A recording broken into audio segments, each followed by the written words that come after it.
இது மகிமை நேரம். ஆண்டவரும் இரட்சகருமாகிய இயேசு கிறிஸ்து நாமத்தில் மகிமை டிவி நேயர்களை வாழ்த்துகிறேன். இந்த மகிமை நேர் நிகழ்ச்சி மூலமாக உங்களை சந்திப்பதில் மகிழ்ச்சி அடைகிறேன்.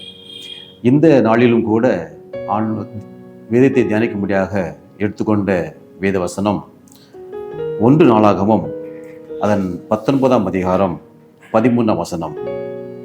1 நாளாகமம் 19ஆம் அதிகாரம் 13ஆம் வசனம் வாசிக்கலாம்.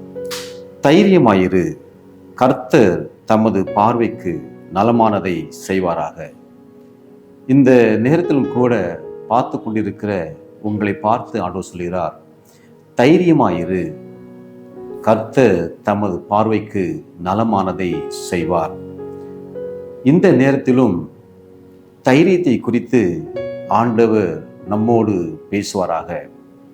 இந்த பூமியில வாழும்போது பலர் சொல்லியிருப்பாங்க, தைரியமாயிரு என்று சொல்லியிருப்பாங்க. இன்னொரு வார்த்தை அடிக்கடி சொல்லுவாங்க, என்ன தைரியத்தில் இருக்கிறாய் என்று சொல்லுவாங்க. இந்த 2 வார்த்தையும் நாம் அடிக்கடி கேட்டுக்கொண்டிருக்கிறோம்.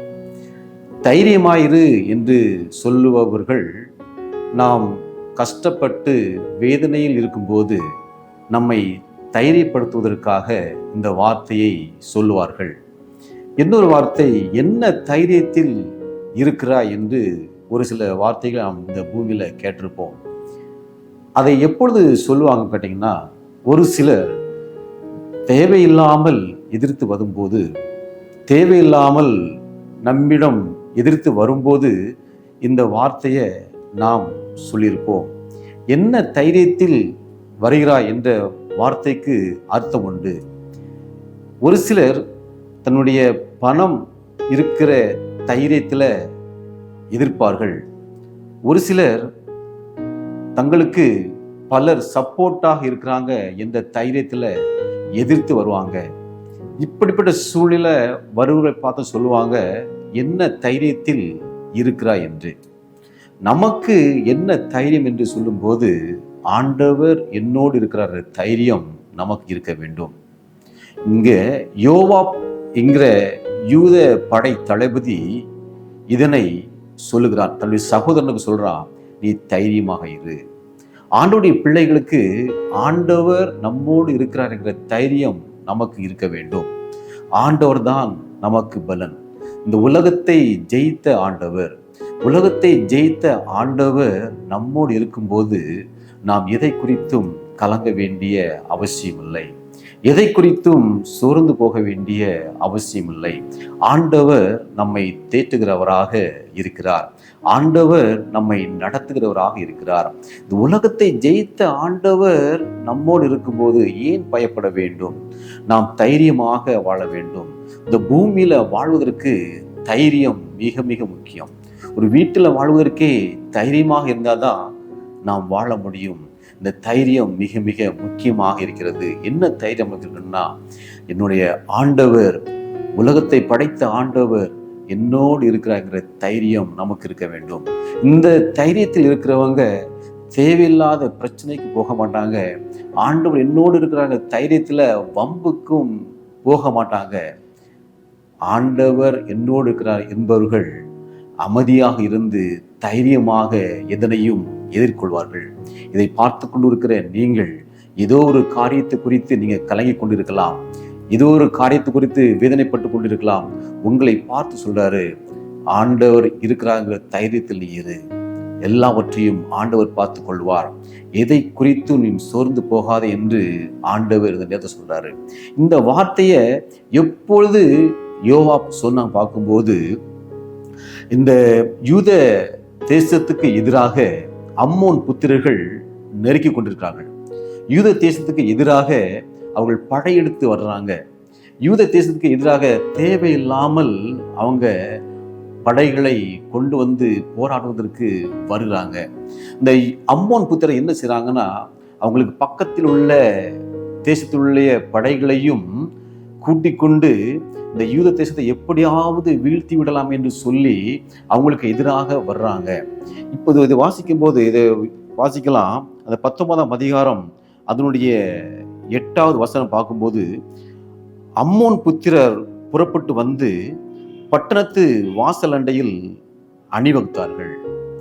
யூதா தேசத்துடைய பட்டணத்துடைய வாசல் அண்டையில வந்து நிற்கிறாங்க. யூதா தேசத்தை அழிக்கும்படியாக அவங்களுடைய பக்கத்து நாட்டுடைய இராணுவத்தையும் கூட்டிக் கொண்டு எனக்கு பலம் இருக்கிறது என்று சொல்லி அவங்க அணிவகுத்து யூத தேசத்துக்கு எதிராக வந்து நிற்கிறாங்க. இந்த நேரத்துல தான் தாவீது என்ன சொல்றான், யோவாபை, அந்த படை தளபதி யோவாபிடம் இந்த பொறுப்பை கொடுத்து அவனை அனுப்பிவிடுகிறான். அந்த நேரத்துல தான் யோவாப் அவனுடைய சகோதரனுக்கு சொல்ற வார்த்தை, நீ தைரியமாயிரு, ஆண்டவர் நலமானதை செய்வார். ஆண்டவர் அவருடைய பிள்ளைகளுக்கு நலமானதை தான் செய்வார். ஒருபோதும் அவருடைய பிள்ளைகளை கைவிட்டு விடவே மாட்டார். மற்றவர்கள் அநேகர் உங்களை நெருக்கி கொண்டிருக்கலாம், உங்களை எப்படியாவது அழித்து விடலாம் என்று வந்து கொண்டிருக்கலாம். இதை குறித்து நீங்க கலங்கி விடாதீர்கள், இதை குறித்து நீங்க சோர்ந்து போகாதீங்க. வானத்தையும் பூமியும் படைத்த ஆண்டவர், உலகத்தை ஜெயித்த ஆண்டவர் நம்மோடு இருக்கிறார் என்கிற தைரியத்தோடு வாழுங்கள். உங்களை எந்த வல்லமைகளும் மேற்கொள்ள முடியாது, எந்த மனிதர்களும் உங்களை மேற்கொள்ள முடியாது, எந்த சூழ்நிலைகளும் உங்களை மேற்கொள்ள முடியாது. ஆண்டவர் உங்களை பாதுகாத்து நிச்சயமாக நடத்துவார். இதைதான் யோவாப் சொன்னான், நீ தைரியமாக இரு என்று சொல்லி அது தைரியமாக அவங்க அந்த இராணுவத்துக்கு எதிராக போராடுறார்கள். அந்த பட்டணத்துக்கு முன்னாடியும், யூத தேசத்தின் பட்டணத்துக்கு முன்னாடியும் பின்னாடியும் இராணுவம் சூழ்ந்து கொண்டிருக்கிற சூழ்நிலை தான் இந்த தைரியத்தோடு சொல்றான். தைரியத்தோடு சொல்லும் போது ஆண்டவர் அந்த யுத்தத்தை செய்து முடித்தார். நீங்களும் கூட உங்களுக்கு எதிராக பல பிரச்சனைகள் வந்து கொண்டிருக்கிறது, கலங்கி கொண்டிருக்கீங்களா? உங்களுக்கு எதிராக தேவையில்லாத பிரச்சனைகள் வந்து கொண்டிருக்க கலங்கி கொண்டிருக்கீங்களா? ஆண்டவர் அந்த காரியத்துல வெற்றி தருவார். நீங்க கலங்கி கொண்டிருக்கிற காரியத்துல நிச்சயமாக வெற்றி தருவார். நீங்க தைரியமாக இருங்கள். ஆண்டவருடைய பிள்ளைகளை எந்த வல்லமைகளையும் மேற்கொள்ள முடியாது. தேவையில்லாமல் யாரும் நம்மளை எதிர்த்து வந்து மேற்கொள்ள முடியாது. நீங்கள் பொறுமையோடு ஆண்டவருடைய பாதத்துல அமர்ந்திருக்கும் போது உலகத்தை ஜெயித்த ஆண்டவர் நமக்கு நிச்சயமாக ஒரு ஜெயத்தை தருவார். நாம் என்ன செய்யணும்னா தைரியமாக வாழ வேண்டும். இதைதான் யோவாப் அறிந்து கொண்டு தைரியமாக அம்மோன் புத்திரின் இராணுவத்துக்கும் சீரிய இராணுவத்துக்கும் எதிராக போரிட்டு அதில் வெற்றி கொண்டார்கள். இந்த அதிகாரத்தை நான் தியானித்துக் கொண்டிருக்கும் போது ஆண்டவன் தைரியப்படுத்தினார். அந்த தைரியத்தை நீங்களும் பெற்றுக்கொள்ள வேண்டும். ஆண்டவர் என்னோடு இருக்கிறாங்கிற தைரியத்தை நீங்க பெற்றுக்கொள்ளும் போது ஆண்டவர் உங்களை பாதுகாத்து நடத்துவார். எதை குறித்தும் கவலைப்படாமல், எதை குறித்தும் அஞ்சாமல் ஆண்டவரிடம் மட்டும் உங்களுடைய காரியத்தை சொல்லுங்க. ஆண்டவர் பார்த்து கொள்வார். ஆண்டவர் உங்களுக்காக யுத்தம் பண்ணுவார். நீங்க தைரியமாக இருங்கள். நீங்க தைரியமாக இருந்து காரியத்தை செயல்படுத்துங்கள். உங்களுடைய காரியத்துல ஆண்டவரை முன்வைத்து செயல்படுத்துங்கள். உலகத்தை ஜெயித்த ஆண்டவர் நம்மோடு இருந்து நம்மளை ஜெயிக்கும்படி நம்மளுக்கு உதவி செய்வார். நம்மோடு இருந்து நம்மளுக்கு ஜெயத்தை ஆண்டவர் தருவார். நீங்க சோர்ந்து போகாதீங்க. விசுவாசத்தோடு ஜெபிக்கலாமா?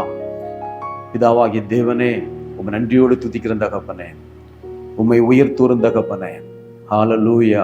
யாரெல்லாம் சோர்ந்து போயிருக்கிறாங்களோ தகப்பனே, தைரியத்தை இழந்து சோர்ந்து போயிருக்கிறாங்களே, ஒரு தைரியத்தை கொடுக்க வேண்டுமா ஜெபிக்கிற தகப்பனே. சுற்றிலும் பிரச்சனைகள் வந்தாலும் தகப்பனே, எந்த சூழ்நிலையிலும் பிள்ளைகள் நீங்க ஜெயத்தை கொடுக்க வேண்டுமா ஜெபிக்கிற தகப்பனே. பார்த்து கொடுக்கிற ஒவ்வொருவர் கண்டவரே ஒரு ஜெயத்தை, ஒரு வெற்றியை கொடுக்க வேண்டுமா ஜெபிக்கிற தகப்பனே. தைரியமாய் வாழ கிருபை கொடுக்க தகப்பனே. நீதாமே பெரியவர், நீரே சர்வ வல்லமையுள்ள தேவன். தைரியம் கொடுங்க, பாதுகாத்துக் கொள்ளுங்க. இயேசு நாமத்தில் பிதாவே.